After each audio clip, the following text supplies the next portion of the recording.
ஒவ்வொருத்தருமே இந்த பிரச்சனையை சந்திச்சிருக்காங்க. இருந்தும் கூட அந்த போன்ற தனியார் நிறுவனங்களுக்கு இன்னும் அரசு அதிகப்படுத்துவதற்கான முக்கிய காரணம் என்ன நான் கேட்டிருந்தேன். நம்ம தொடர்ந்து பேசலாம். உங்களுடைய பார்வையில் என்ன நினைக்கிறீங்க? இந்த அரசினுடைய முடிவு மிக தவறான முடிவு. அத சொல்றதுக்கு காரணம் என்னன்னா 1999ஆம் ஆண்டு IRDA சட்டம் மூலம் தனியார்களை அனுமதிச்சாங்க. அப்போ நிதி மந்திரியாக இருந்த திரு யஷ்வந்த் சின்ஹா அவர்கள் 3 காரணங்களை சொன்னாங்க. ஒன்னு தேசத்தின் உள்கட்டுமானத்திற்கான பணம் தேவை, எனவே அதை வெளிநாட்டு கம்பெனிகள் கொண்டு வரும் அப்படின்னு ஒரு காரணம் சொன்னாரு. ரெண்டாவது, பாலிசிதாரர்களுக்கு நிறைய வாய்ப்புகள், சாய்ஸஸ், நிறைய பாலிசிகள் எது எடுக்கிறது அப்படின்ற வாய்ப்புகள் நிறைய கிடைக்கும் அப்படின்னு சொன்னாங்க. மூணாவது கிராமப்புறங்களிலே இருக்கிற ஏழை எளிய மக்களுக்கு இன்சூரன்ஸ் பரவலாக்கப்படும் அப்படின்னு 3 காரணத்தை அவரு வரும்போது அந்த 3 காரணத்தை முன்வைக்கும் போது இப்ப இந்திய ஆயுள் காப்பீட்டு கழகத்தால் இதெல்லாம் செய்ய முடியலங்கிறத பகிரங்கமா அவங்க ஒத்துக்கிட்டு தானே வராங்க. இல்ல, அது சொல்லல. நான் அதை முடிக்கும் போது உங்களுக்கு சொல்லிடுறேன். ஆனா இன்றைக்கு இந்த 3 காரணங்களும் நிறைவேற்றப்பட்டிருக்கா அப்படின்னா இல்ல, ஒண்ணு கூட நிறைவேற்றப்படல. அதுக்கு என்ன அர்த்தம்னா, IRDA சமீபத்தில் ஒரு ரிப்போர்ட் வெளியிட்டு இருக்கு. 15 ஆண்டுகள் ஆயிடுச்சு இந்த 23 கம்பெனிகள் வெளிநாட்டு மூலதனங்கள் கொண்டு வருவார்கள் என்று சொன்னாங்க. இதுவரைக்கும் வந்த வெளிநாட்டு மூலதனமே 7000 கோடி ரூபாய் தான் வந்திருக்கு இந்த 15 ஆண்டுகளில். அப்ப இவர்கள் என்ன உள்நாட்டு கட்டமைப்புக்கு இதன் மூலம் ஏதாவது பண உதவி செய்திருக்கிறார்களா நம்ம நாட்டு உள்கட்டமைப்பை முன்னேற்றுவதற்கு அப்படின்னு பார்த்தா எந்த உதவியுமே செய்யல. சரி, இரண்டாவது காரணம், கிராமப்புறங்களில் இருக்கிற ஏழை மக்களுக்கு இவர்கள் பாலிசிகளை விரிவுபடுத்தி இருக்கிறார்களா அப்படின்னா கிராம பக்கம் போறதே கிடையாது. இரண்டாவது காரணம். மூணாவது காரணம், பாலிசிதாரர்களுக்கு தேர்ந்தெடுப்பதற்கு நிறைய வாய்ப்புகளை தருகிறோம். பாலிசியை தேர்ந்தெடுப்புன்னா எந்த கம்பெனியுமே அந்த மாதிரி பாலிசிகளை கொண்டு வரல. கொண்டு வந்த ஒரே ப்ராடக்ட் என்னன்னா யூலிப் பாலிசி தான், பங்கு சந்தையில் விளையாடுகின்ற பாலிசி மட்டும்தான். இது கொண்டு வந்ததுதான் இவர்களுடைய நோக்கம். ஆனா 15 ஆண்டுகளில் எந்த விதமான சமூக சேவையோ பாலிசிகளை விரிவுபடுத்துவதற்கான முயற்சியோ இல்ல உள்கட்டுமானத்திற்கு ஏதாவது தேவையான நிதி ஆதாரங்களை தருவதோ எதுவுமே இல்லை.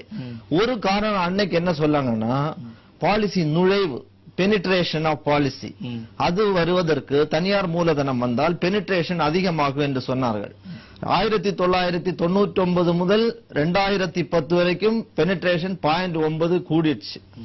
ஆனா 2010 2015 அந்த நுழைவு பாலிசிகள் பெனிட்ரேஷன் மொத்த உள்நாட்டு உற்பத்தியில் 3.9% இருந்தது. இன்னைக்கு 3%, 2.9% திருப்பியும் குறைஞ்சிருச்சு. எனவே கொண்டு வந்த நோக்கம் முழுவதுமாக தோற்கடிக்கப்பட்டது. இன்னொன்னு, உள்கட்டுமானத்துக்கு பணம் தேவைன்னு சொன்னாங்க இல்ல, அதை LIC நிறையவே அள்ளி கொடுக்கிறது அரசாங்கத்துக்கு. 12வது ஐந்தாண்டு திட்டத்தில் 5 வருடத்தில் மட்டும் 7,04,000 கோடி ரூபாயை LIC நிறுவனம் மட்டுமே மத்திய அரசாங்கத்திற்கு பல்வேறு திட்ட செலவுகளுக்கு கொடுத்திருக்கிறது. 13வது ஐந்தாண்டு திட்டம் நடந்துட்டு இருக்கு. அந்த 13வது ஐந்தாண்டு திட்டத்தில் 2 வருடம் தான் ஆயிருக்கு. அந்த 2 வருடத்திற்கும் 4.5 லட்சம் கோடி ரூபாய் ஒரு நிறுவனம் மத்திய அரசாங்கத்தின் திட்ட செலவுகளுக்கு கொடுக்க முடியும் என்றால் அது LIC-யால் மட்டும்தான் முடிந்திருக்கிறது. இந்த 23 தனியார் கம்பெனிகளும் அந்நிய முதலீடு கொண்டு வந்த கம்பெனிகள் கொண்டு வந்த பணமே வெறும் 7,000 கோடி ரூபாய். அது நிறுவனத்தை திறந்து விடும் போது நிதியமைச்சர் சொன்னது, அடுத்த 10 ஆண்டுகளில் $300 பில்லியன் தேவை, இந்தியாவின் உள்கட்டமைப்பை கட்டி உயர்த்துவதற்கு தேவை, இவர்களுக்கெல்லாம் உதவி செய்வதற்கு இவர்கள் வருவதன் மூலம் நமக்கு நிதி ஆதாரம் கிடைக்கும் என்று சொல்லப்பட்டது. ஆனா கிடைச்சதா? கிடைக்கவே இல்லை. 7,000 கோடி வந்தது. வந்தவங்க கூட 2-3 கம்பெனி மூடிட்டு போயாச்சு. டாட்டாவோட இந்த AIG போயாச்சு. இன்னைக்கு டாடா AIA மாறி இருக்கு. அது மாதிரி ஆஸ்திரேலியால இருந்து நிறுவனம் அது போயாச்சு. எனவே இவர்களை கொண்டு வந்து அன்றைக்கு சொல்லப்பட்ட நோக்கம் எதுவும் நிறைவேறவில்லை. ஆனா நிறைவேறாதது அனுபவத்தின் மூலம்தான் பாடம் கற்றுக்கொள்ள வேண்டும். அனுபவம் நமக்கு நேர் விரோதமாக இருக்கிறது. கொண்டு வந்த லட்சியம் எதுவும் நிறைவேற்றப்படவில்லை. அப்படி இருக்கும்போது மீண்டும் அவர்களை அதிகரிக்க வைப்பது என்பது யதார்த்தமான விஷயமா, அது நமக்கு நல்லதா, நாட்டிற்கு நல்லதா, பொருளாதாரத்திற்கு நல்லதா என்று பார்க்காமல் மீண்டும் அவர்களை கொண்டு வருகிற வேலையை செய்தாங்க. என்ன நம்ம இதுல பார்க்க வேண்டியது, 2008ஆம் ஆண்டு உலகம் முழுவதும் ஒரு மிகப்பெரிய பொருளாதார நெருக்கடி ஏற்பட்டது. அந்த பொருளாதார நெருக்கடி ஏற்படும் போது இன்றைக்கு இந்தியாவில் வர துடித்துக் கொண்டிருக்கின்ற தங்கள் மூலதனத்தை உயர்த்த காத்துக் கொண்டிருக்கின்ற இந்த இன்சூரன்ஸ் நிறுவனங்கள் அமெரிக்கா உட்பட பல்வேறு வெளிநாடுகளில் பொருளாதார நெருக்கடியில் சிக்கி திவாலான நிறுவனங்கள் அங்கெல்லாம் அரசு இவர்களை காப்பாற்றி இருக்கிறார்கள். ஆனால் இன்றைக்கு அவர்களுக்கு இங்கே வரவேற்பு வழங்கும் போது அங்கே தோல்வியுற்றவர்கள் இங்கே வந்து வரவேற்று இங்கே கொண்டு வரும்போது யாருக்கு இது பாதுகாப்பு வழங்கும்? இந்திய நாட்டு மக்களுக்கு வழங்குமா? வழங்காது. பாலிசிதாரர்களின் பணம் பாதுகாக்கப்படுமா? பாதுகாக்கப்படாது. உள்நாட்டு கட்டுமானத்திற்கு இவர்கள் நிதி தருவார்களா? தரமாட்டார்கள்.